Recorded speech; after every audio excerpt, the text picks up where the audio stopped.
Pondok Halimun, Kabupaten Sukabumi, Bu Maya, seorang petani, telah menanam bawang merah di lahan miliknya. Dengan kondisi tanah dan iklimnya ideal, bawang merah dari lahan Bu Maya tumbuh subur dan berkualitas tinggi. Seperti yang kita tahu bahwa bawang merah bukan hanya sekedar bumbu dapur, tapi juga komoditas penting yang banyak dibutuhkan di pasaran. Nah, kira-kira kalian tahu gak bagaimana pemasaran bawang merah sendiri hingga sampai ke tangan konsumen? Yuk simak! Nah, berikut adalah rantai pemasaran yang pertama. Untuk pemasarannya, Bu Maya menjaga kualitas bawang merah untuk dijual. Dengan proses sortasi, grading, dan standarisasi, bawang merah dipilah dan dipilih berdasarkan kualitas dan ukuran, sehingga konsumen mendapatkan produk sesuai standar yang ditetapkan. Proses ini penting untuk memastikan bawang merah tetap segar dan berkualitas sampai di tangan konsumen. Nah, untuk pengirimannya, bawang merah dilakukan dengan jadwal yang diatur sesuai dengan kebutuhan pasar. Biasanya, Bu Maya pengirimannya dilakukan setiap minggu atau bahkan setiap hari, terutama pada musim panen. Setiap pengiriman berisi kuantitas bawang merah yang telah disesuaikan dengan permintaan pasar. Berikut adalah rantai pemasaran yang kedua. Rantai pemasaran yang kedua ini, Bu Maya memasok bawang merahnya ke grosir-grosir ataupun ke kios-kios di sekitar rumahnya.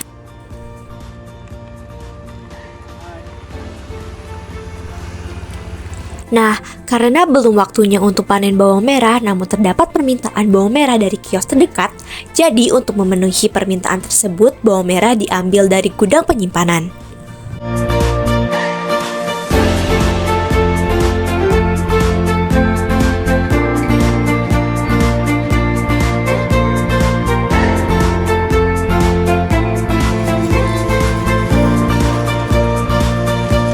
Udah berapa lama di sini?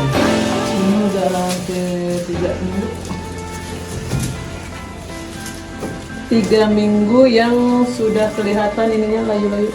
Wow.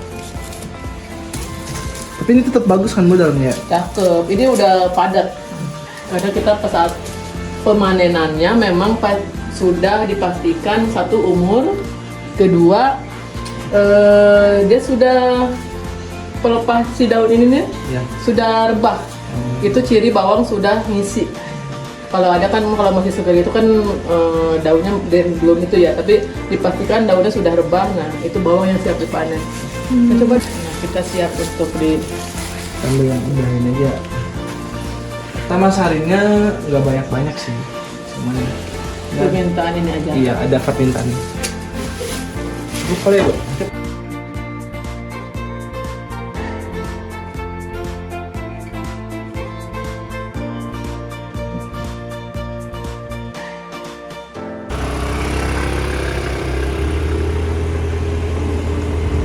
Untuk perjalanan menuju ke kios ini dekat, sekitar 7 menit saja sudah sampai, berbeda bila harus mengantar ke pasar yang memerlukan waktu sekitar 20 menit.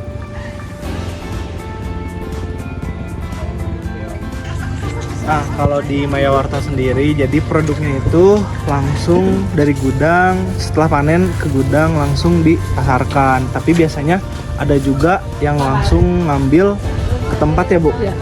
Tapi buat kali ini kita distribusi ke salah satu grosir yang ada di sekitar Maya Warta. Boleh ikutin.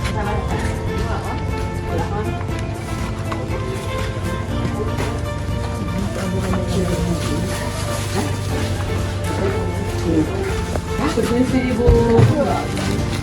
Ini ada hasil jual, hasil panen. Kita mau mencoba untuk menimbang.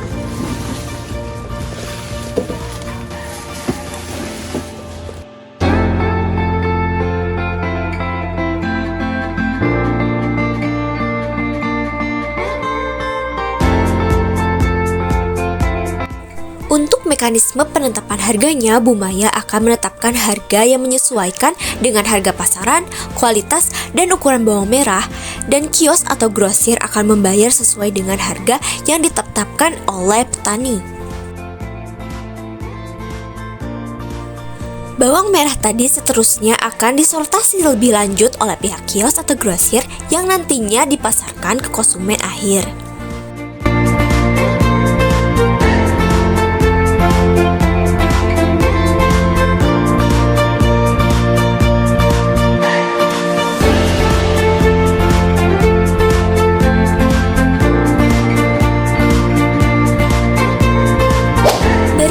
adalah rantai pemasaran yang ketiga.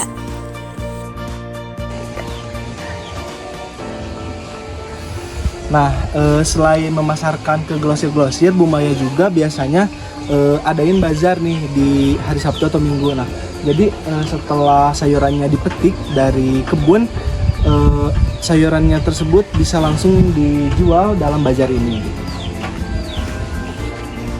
Lalu kira-kira berapa ya margin yang dihasilkan jika harga di tingkat petani adalah 35.000 per kilogram dan harga di tingkat konsumen 50.000 per kilogram, maka margin pemasaran yang diperoleh adalah 15.000. Untuk penyesuaian harga pada bawang merah, ketika harga bawang naik, petani dan pedagang biasanya menaikkan harga jual untuk menjaga margin keuntungan. Konsumen mungkin mulai mencari alternatif produk dan mengurangi konsumsi. Ketika harga turun, harga jual juga mungkin diturunkan untuk menarik lebih banyak pembeli dan juga menyesuaikan biaya produksi bawang merah sendiri dan juga menghindari kelebihan stok di pasar. Ini bisa meningkatkan daya beli konsumen. Nah, terdapat faktor-faktor yang mempengaruhi harga. Yang pertama itu adalah biaya produksi, seperti harga pupuk dan tenaga kerja, memainkan peran besar dalam menentukan harga. Yang kedua adalah permintaan pasar yang tinggi, terutama pada momen khusus seperti hari raya, bisa membuat harga naik pada bawang merah. Yang ketiga adalah ketersediaan pasokan yang dipengaruhi oleh musim panen, kondisi cuaca, dan kebijakan pemerintah juga menjadi faktor utama yang membuat harga bawang merah naik. Nah, untuk pemasaran bawang merah di Maya Wortel sendiri pasti memiliki kendala-kendala, yaitu yang pertama, kepercayaan. Petani terkadang mengalami kesulitan menghubungi pedagang yang tutup atau hilang saat ingin menagih pembayaran. Nah, bagaimana solusinya? Solusinya adalah membuat kontrak tertulis untuk terciptanya transparansi. Yang kedua adalah transportasi. Masalah transportasi sering menyebabkan keterlambatan dan biaya tinggi. Pengadaan transportasi bersama antar petani bisa menjadi solusi untuk menekan biaya. Yang ketiga adalah proses sortir. Proses sortasi yang minim dapat menurunkan kualitas produk. Bagaimana solusinya? Solusinya adalah menggunakan metode sortir yang sederhana, seperti pemisahan visual untuk menjaga kualitas dari bawang merah tersebut. Nah, itulah ringkasan pemasaran bawang merah di Maya Wortel, mulai dari mekanisme harga hingga tantangan yang dihadapi oleh Bu Maya sebagai petani. Semoga informasi ini bermanfaat untuk Anda. Jangan lupa ya untuk like, share, dan subscribe jika video ini membantu kalian. Terima kasih.